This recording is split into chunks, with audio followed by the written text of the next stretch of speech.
Itago niyo po ako, Sir Jess, sa pangalang si Cesar, Tubong Samar. At ang kwento ko pong ito, na gusto ko pong ibahagi sa inyo at sa mga nakikinig po sa inyong channel, ay kwento po ng aking tiyuhing kapatid ni Itay Buknoy. At siya ay kilala sa tawag ni Berting. Ito po'y matagal ng panahong nangyari, ngunit ganoon pa may, naging maingay ang kanyang pangalan at bukang bibig ng mga taong sabongero sa aming bayan at maging sa mga kadikit baryo namin noon at probensya. Si Uncle Berting, Sir Jess, ang kabunsuan sa kanilang 5 magkakapatid at sumunod siya kay Itay. Ngunit itong si Uncle Berting ay kapatid lamang nila Itay Buknoy sa ina dahil magkaiba ang kanilang ama. Bagamat hindi purong kapatid nila Itay, si Uncle Berting, ngunit itinuring nila itong parang tunay na kapatid. Ipinaramdam nila Itay sa kanya ang pagmamahal bilang nakatatandang mga kapatid. Ngunit ayon kay Itay noong bata pa itong si Uncle Berting, ay wala naman silang naging problema rito. Naging isa itong mabait, masunurin at magalang na bata. Masipag, pero sa paglipas ng mga taon habang ito'y nagbibinata, ay meron na silang kakaibang napapansin sa kanya sa mga pagbabago ng kanyang pag-uugali at mga ikinikilos. Naging matigas na ang kanyang ulo at palasagot sa kanilang ina at maging sa kanilang 4 na mga nakakatandang kapatid niya. At doon natuklasan nila ang dahilan ng kanyang biglaang pagbabago. Dahil ito palang si Uncle Berting ay natuto ng magbisyo, uminom ng nakalalasing na inumin, manigarilyo at ang magsugal dahil sa impluwensya ng kanyang mga kaibigan. Ngunit ganoon pa may, sa kabila ng kanyang mga pagbabagong yun, na kanyang ipinapakita sa kanyang mga nakakatandang mga kapatid, ay hindi pa rin nagsasawa sila Itay Buknoy na siya'y pagsabihan o pangaralan. Bunsong kapatid ka namin, Berting. Mahal ka namin na kahit pa iba ang iyong ama. Itinuring ka naming purong kapatid sa ina't ama. At dahil sa ikaw ay mahalaga sa amin kung kaya't anuman ang aming makita sa iyong mga maling ginagawa, ay hindi kami magsasawang pangaralan ka dahil kami ay natatakot na ikaw ay mapasama.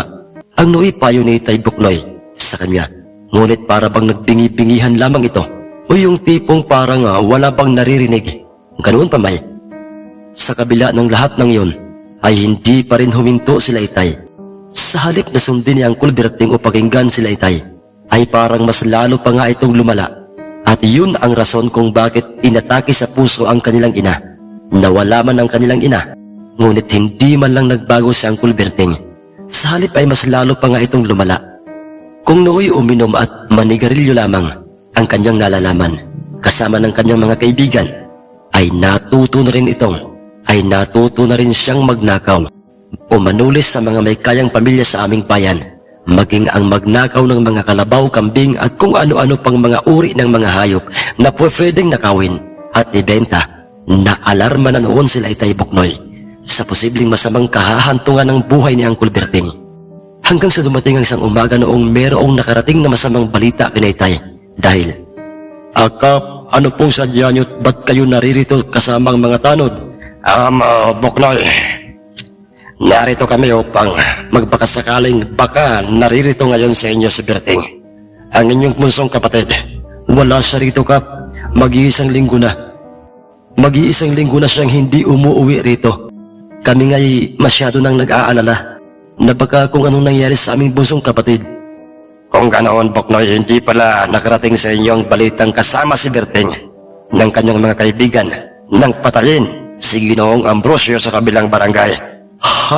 Ano? Buknoy, kasama si Berting ng mga kaibigan niyang pumatay sa mayamang negosyanteng si Ginoong Ambrosio. At kung wala siya rito sa inyo, ay posibleng nagtatago na sila ngayon. Hindi lamang sa amin kundi lalo na sa mga kapulisang humahanting sa kanila. Grabing alalahanin at takot ang nararamdaman noon nila Itay sa problemang kinasasangkutan ng kanilang bunsong kapatid na si Uncle Berting. Kung saang mga kakilala kamag-anakan namin noon, hinanap nila Itay sa Uncle Berting. Ngunit walang makapagsabi o makapagturo kung nasaan na si Uncle at ang kanyang mga kaibigan. Anong gulo ito at problema itong pinasok mo, kapatid ko Berting? Maluhaluhang sabi ni Itay sa kanyang sarili.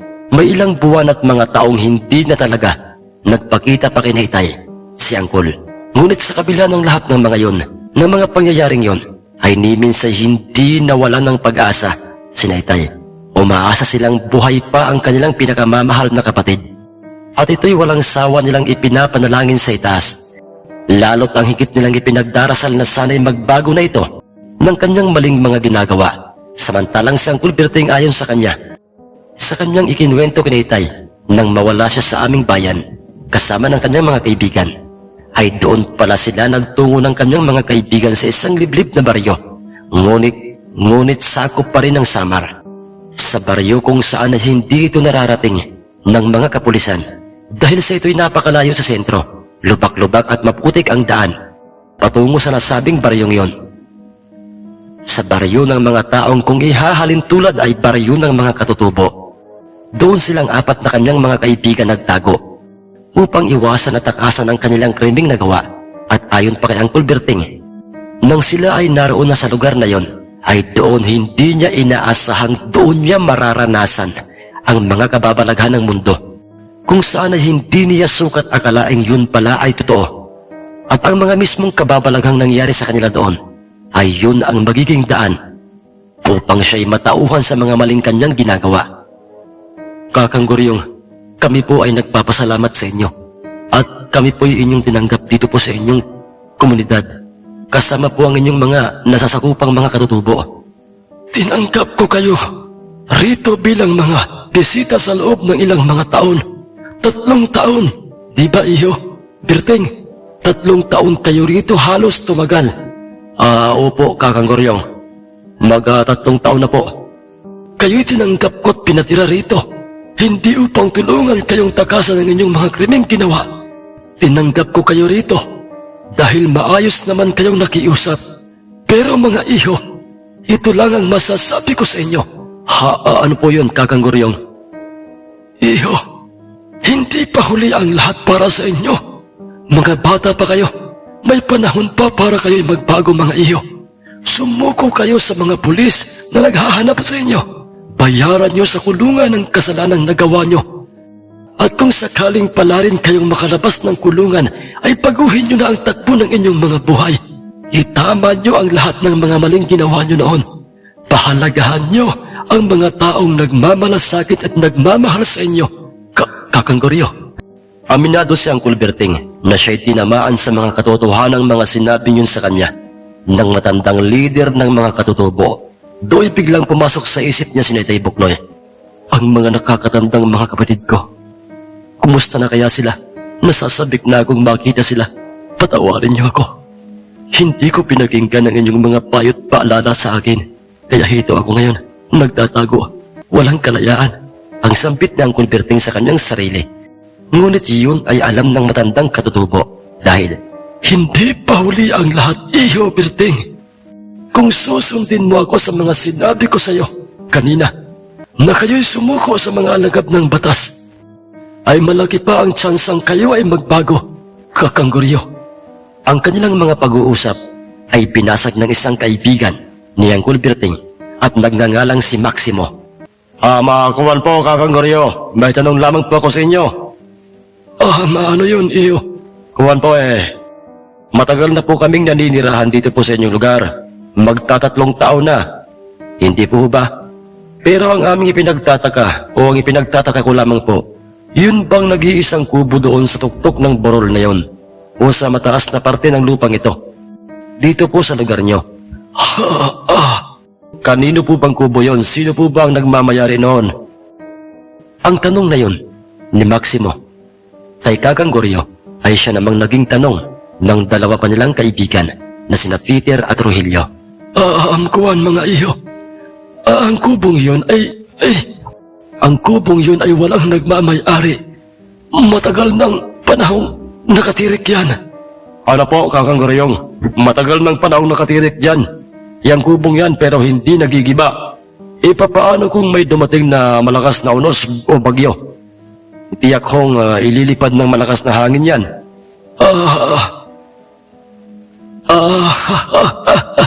Sa maniwala kayo't sa hindi mga iho, totoong hindi yan nabuwal.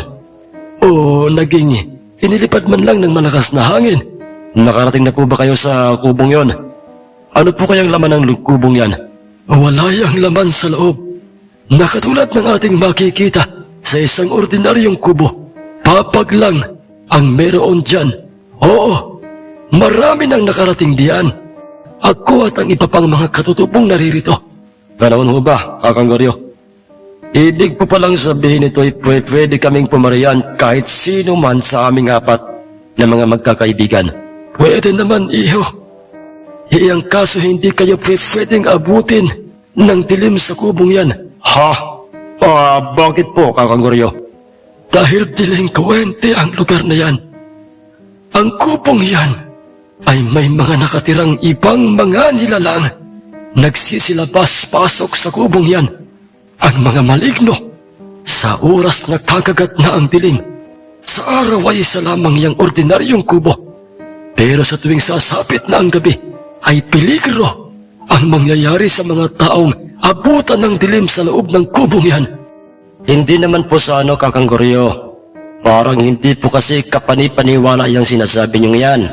Peter, alam kong yan ang iniisip mo. O ang iisipin mo. Pero hindi ako nagbibiro. Matanda na ako para magbiro.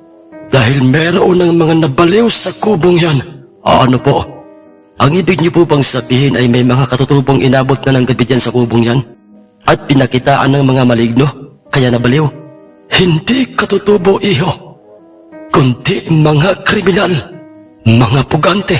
Ha? Ang ibig pong sabihin ay, oo, hindi lang kayo ang nakarating dito sa aming tribo o lugar, kundi ay meron pang mas nauna sa inyo. At katulad ng ibinabala ko sa inyo kanina, naging peligro ang kanilang buhay. Namatay sila ng mismong oras na yon. Pinagsabihan ko sila pero hindi sila nakinig sa akin. Kaya kayo, kung ayaw niyong mangyari rin sa inyo ang sinapit nila, ay manatili na lang kayong apat rito sa ibaba. Huwag niyo nang subukin pa na umakyat sa itaas sa kubo at magpaabot ng dilim. Alam niyo mga pre, may punto si Kakang Goryo. Wala namang mawawala kung siya'y ating susundin, hindi ba? Huwag na lang tayong umusisa pa tungkol sa kubong yan. Ang gawin na lang natin ay sumuko sa mga pulis at pagdusahan ang ating nagawang kasalanan. Tama si Berting. Dahil sa pagsuko niyo'y may pag-asa pa kayong mapatawad at makalabas ng kulungan. Pero kung ipagpipilitan niyo ang inyong mga sarili na katulad ng mga nauna pang mga kriminal at mga puganting naparito, at pinilit na lang umakyat sa bundok na yan at nagpaabot pa ng gabi sa loob ng kubo, ay mababaliw kayo bago mamatay. Sa halip na yun ay paniwalaan ng tatlong mga kaibigan niyang Kulberting, ay kanila pang pinagtawanan o binaliwala ang ibinabalang yun sa kanila ng matandang katutubo. Kalokohan yung mga pinagsasasabi ni Kakang Goryong mga pare. Kalokohan yun. Isa lang ang laman ng utak ko ngayon, mga pare. Ang dahilan kung bakit mahigpit niyang ipinagbabawal sa atin ang pumunta doon at magtagal tayo sa kubong yun. Dahil posibleng doon nila itinatago ang kanilang mga kayamanan. Ang may diing pagkakasabi ni Maximo sa kanyang mga kaibigan. Ngunit nagsalita si Uncle Berting na wag na nga nilang kukontrahin ang mga ibinabala ng matanda dahil bilang pagrespeto nila sa matandang katutubo at sa mga taong naroon sila sa lugar na yon. Peter, Maximo at Rogelio, mga kaibigan ko kayo. Pero sa mga pagkakataong kayo'y lalapag sa mga ibinabala sa atin ni Kakang Goryong, magpasensya na lang tayo. Dahil pag nangyari yun, kakalas na ako sa ating grupo. Anong ibig mong sabihin, Berting? Kalilimutan ko na ang ating pagkakaibigan. Gagawin mo yon, Berting, dahil lamang sa mga walang katuturan na mga pinagsasabi ni Kakang Goryo. May katotohanan man o wala, ang kanyang mga sinasabi ay hindi na mahalaga pa yun para sa akin. Dahil para sa akin, ang pagrespeto natin sa kanilang patakaran dito sa kanilang tribo ay ang aking pinahahalagahan. At kailan ka pa natutong magpahalaga sa mga tao, Berting? Baka nakakalimutan mo, Berting, kung sino ka, kung sino tayo, mga magnanakaw tayo, mga kriminal.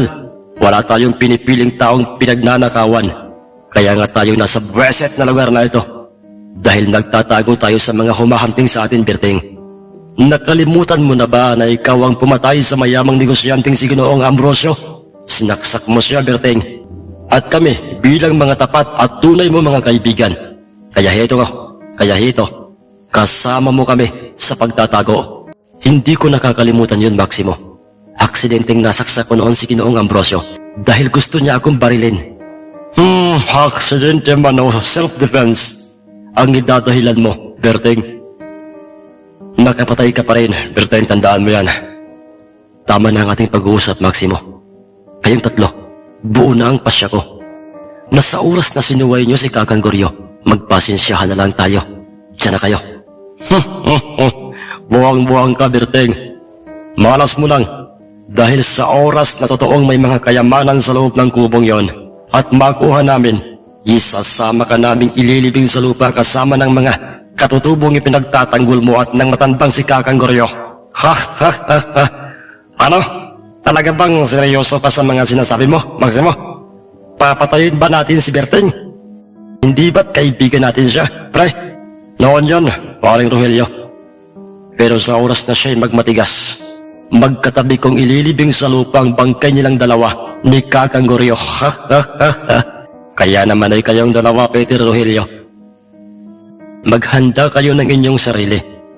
Mamayang gabi, aakyat tayo sa bundok. Sa bundok na yon, tutuklasin natin ang lihim ng kubong yon. Pag may makuha tayong mga kayamanan, itutumba natin si Berting kasama si Kakang Goryo at ang mga taong nakatira sa impyernong lugar na ito. Wala silang kaalam-alam na magmula pa kaninay, lihim silang pinagmamasdan at pinakikinggan ng matandang si Kakang Goryo. Narinig nitong lahat ang kanilang mga pag-uusap. At ang pag-uusap nila ni Uncle Berting at lalo higit sa lahat ay narinig ng matanda ang kanilang masamang plano. Samantalang hindi na namalayan pa ni Uncle Berting na nasa kanyang likuran pala si Kakang Goryo. Hindi niya ito naramdaman dahil sa malalim ang kanyang iniisip. Kakang Goryo, kayo po pala? Oo, iho.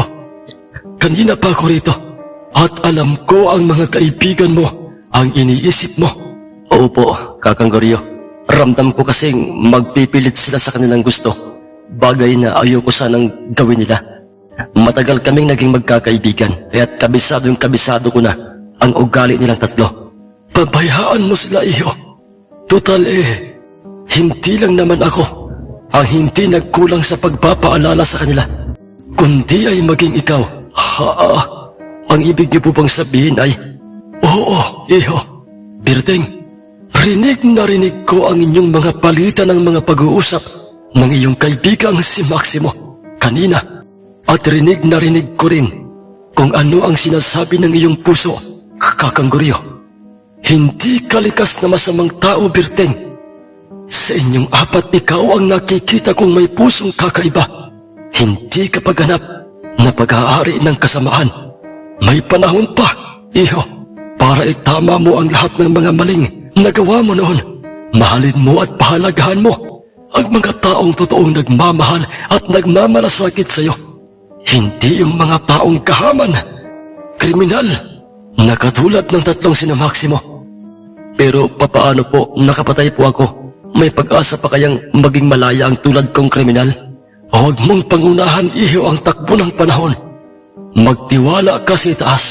Hanggat nabubuhay tayo sa mundong ito, ay malaki ang posibilidad na tayo'y magkakaroon pa ng pag-aasang maging malaya. Maraming salamat po, Kakang Goryo. Walang anuman yun, iho. Sige na. Maiiwan muna kita at ako'y magsasagawa pa ng ritual para sa ikapananatili ng kapayapaan sa aming tribo. Walang kamalay-malay ng mga pagkakataong yun si Uncle Berting na ang tatlong mga kaibigan niya ay nasa may parting bukana na ng pintuan ng kubong nakatayo sa itaas ng bundok at nagkataong gabi ng mga sandaling yon. Ngayon malalaman natin kung ano nga bang meron sa loob ng kubong ito. Sige na, buksan nyo ng dalawa, Peter at Rogelio, ang pintuan ng kubo. Sinunod naman kagad ng dalawang ipinag-uutos na yun sa kanila ni Maximo. Kwesahan nilang binuksan ang nakasaradong pintuan at do'y halos mabulag sila sa napakatinding liwanag na nagmumula sa loob ng kubo. At nang tuluyang nawala ang liwanag sa loob ng kubo, ay doon nag-umpisa na nga silang mangilabot sa mga iba't ibang mga malignong nakikita nilang lumalabas-pasok sa loob ng kubo. Mga kapre, mga diablo, mga tikbalang mga duwende, at iba't ibang klase ng mga uri ng mga aswang. Hindi, walang kayamanan sa loob ng kubo. Ang meron ay mga maligno, tikbalang. Tinangkasan nilang makalayo sa kubong yon, ngunit pare-pareho silang tatlong hindi makagalaw na parabang naparalisa ang kanilang mga katawan sa tindi ng hilakbot. Saan ka pupunta, Iho Berting? Sa tuktok ng bundok, Kakang Goryo. Kinakailangan kong mailigtas ang aking mga kaibigan. Pinigilan ni Kakang Goryo si Uncle Berting, ngunit hindi siya nito pinakinggan. Inabutan ni Uncle Berting ang kanyang tatlong mga kaibigan. Dilat na ang mga mata ng mga ito. Nakita pa niya ang mga iba't ibang mga uri ng mga malignong pumapaikot-ikot at lumalabas-pasok sa kubo. Hindi. Totoo sila. Totoo ang mga ibinabala ni Kakang Goryo. Bertang, tulungan mo kami, kaibigan. Huli na ang lahat ng dumating si Uncle Berting upang sana'y isalba ang kanyang mga kaibigan dahil sa patay na ang mga ito sa tindi ng hilakbot. Wala na ang mga kaninay mga nakikita kong mga maligno lang sa pintuan ng kubong ito na nakabukas. Ngunit ano itong nakikita ko sa papag sa loob ng kubo? Tika lang. Papaanong nagkaroon ng isang gasirang may sinding ilaw sa papag na nasa loob ng kubo? Sino ang naglagay niyan riyan? Pumasok si Uncle Berting sa loob ng kubo at doon isang bagay ang kanyang nakitang nakapatong sa papag. Katabi ng mismong gasirang nagliliwanag. Ano ito? Tika lang. Pamilyar sa akin ang bagay na ito. Isa itong kasangkapang ginagamit ng mga magtatari. Isang tari at nakapasak sa kanyang kaluban. Kunin mo na, Iho ang bagay na yan. Magpadali ka na at lumabas ka na ng kubo. Kakang Goryo, kayo po. Oo, Iho, dalian mo na, Iho. Sige po. Isinilid niya ang kulbugoy sa kanyang kaliwang malalim na bulsang suot na pantalon. Ang taring nakuha niya. Kasunod ay mabilis na siyang lumabas ng kubo. Tayo nang bumaba sa bundok na ito bago pa tayo abutan ng pagbilog ng buwan. Pero, Kakang Goryo, ang mga katawan po ng aking mga kaibigan, papaano na sila? Wala na tayong magagawa pang tulong sa kanila. Dahil matutulad na sila sa mga naunang naparitong mga kriminal o mga puganting mga sakim. Gahaman sa mga kayamanan. Pagpipistahan ng mga lamang lupa mamaya. Pagbilog ng buwan, ang kanilang mga bangkay. Hindi na nila tayo masisisi pa. Hindi tayo nagkulang sa kanila, hindi ba, Kakang Goryo? Pagkarating nilang dalawa sa ibaba ng bundok sa kapatagan, ay dooy ipinaliwanag ni Kakang Goryo kay Uncle Berting ang lahat ng lihim ng kubong yon at ang patungkol sa mahiwagang taring nakuha niya sa papag sa loob ng kubo katabi ng kaserang may liwanag. Kakang Goryo, para sa manok panabong po ba ninyo itong nakuha kong taring ito? Hindi, Iho. Dahil yung taring yan ay napakahiwaga. Yan ang iniingatang mutya o bertud ng aming manggagamot noong nabubuhay pa ito. Ano po? Ang ibig niyo po bang sabihin ay magtatari o isang sabungero ang inyo pong manggagamot dito noon sa inyong tribo? Hindi, Iho. Hindi siya isang sabungero o magtatari na kagaya ng sinasabi mo. Siya'y si Apo Tikoy, kung tawagin ng aming tribo noon. Para sa amin, siya ang kinasangkapan ng aming kinikilalang Panginoon upang maging manggagamot namin. At siya ang nagmamay-ari ng mahiwagang taring yan. Isang taong walang ibang inisip kundi ang kapayapaan ng aming tribo. Lahat ng sakit ay kaya nitong pagalingin dahil nasa kanya ang birtud na yan. Sino mang taong mapagkalooban ng birtud na yan ay matutulad sa kanya, magiging payapa, mahinahon ng isip at swerte sa lahat ng mga bagay. Ganoon po ba, Kakang Goryo? Oo, Berting, Iho. Pero bihira ang mga taong mabibiyayaan ng birtud ng tari o ng mahiwagang taring yan. At isa ka sa pinalad, Berting. Alam mo ba ang kwento ni Apo Tikoy, Iho? Bakit po, Kakang Goryo? Ang totoo'y hindi namin siya kalahi. Isa siyang taong naging biktima ng mapagsamantalang mga tao. Sa kanya, ibinunton ang kasalanang hindi niya kailanman ginawa o hindi niya kayang gawin. Wala siyang laban dahil mapera ang mga taong gusto siyang idiin.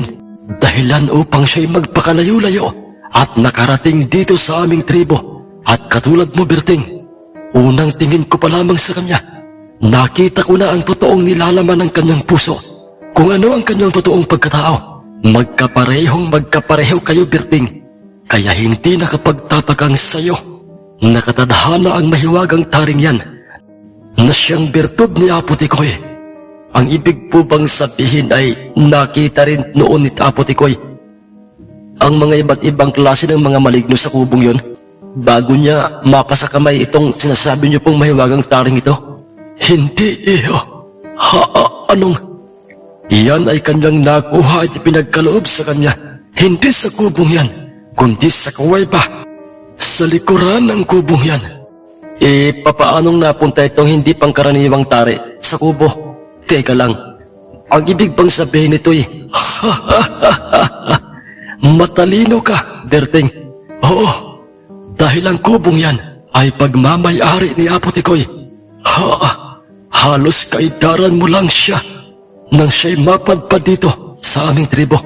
Ngunit nang mapasa kanya ang mahiwagang taring yan, ay mas pinili na lamang niya ang manirahan dito sa aming tribo. At dito na siya tumanda at namatay. At diyan sa kubong yan, diyan niya iniwan ang birtud na yan, kung saan ay inusalan niya ng mga proteksyon ang lugar na yan, upang hindi mapunta sa kamay ng masasamang mga tao ang birtud na yan. At bilang karagdagang proteksyon, binabantayan ito ng mga maligno na kagaya ng mga nakikita mo kanina. Kaya't walang ni isa man sa amin rito ang nagtatangkang pumasok sa kubong yan kapag ka magdidilim na. Pero teka lamang po, Kakang Goryo, kung dito po namatay si Apo Tikoy at tumanda, ang ibig bang sabihin nito'y, oo, Berting, nang mapadpad rito si Rustiko o si Tikoy, binatilyo pa lamang ako noon. At ang aking ama ang siyang pinuno pa noon dito sa aming tribo. Ngunit sa murang edad ko noon, nakita ko at ako mismo saksi sa kanyang mabubuting ginawa dito sa aming tribo.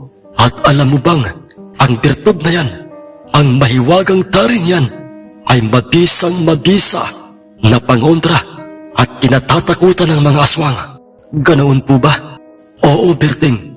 At ngayong nasa iyong pag-iingat na yan, hindi kita pipiliting maging katulad ni Apo Tikoy. Ano pong ibig niyong sabihin, Kakang Goryo? Katulad ni Apo Tikoy, siya ang pinagdesisyon ng aking ama. Kung siya pa ba'y mananatili sa amin o babalik na sa kanyang pinagmulan. Pero ang mas pinili niya'y manatili rito sa amin. Ikaw, Iho, Berting, binibigyan kita ng kalayaang magdesisyon. Gustuhin ko man pong manatili rito. Pero tama po kayo. Tama po ang sinabi niyo sa akin noon. Kinakailangan kong bayaran ang aking kasalanan at mahalin ang mga taong totoong nagmamahal at nagmamalasakit sa akin. Babalik po muna ako sa aming baryo. Sa aking pamilya, Kakang Goryo, itutuwid ko ang lahat ng aking mga kasalanan. At pag naayos ko na ang aking sarili at ang aking mga mahal sa buhay, pangako, babalik po ako rito sa inyong tribo upang ipagpatuloy ang misyong iniwan ni Apo Tikoy na kahit pa'y dito na ako, tumanda at bawian ng buhay. Ganoon ba, Berting? Siya, sige. Gabayan ka sana ng nasa itaas. Ano man ang iyong maging pasya.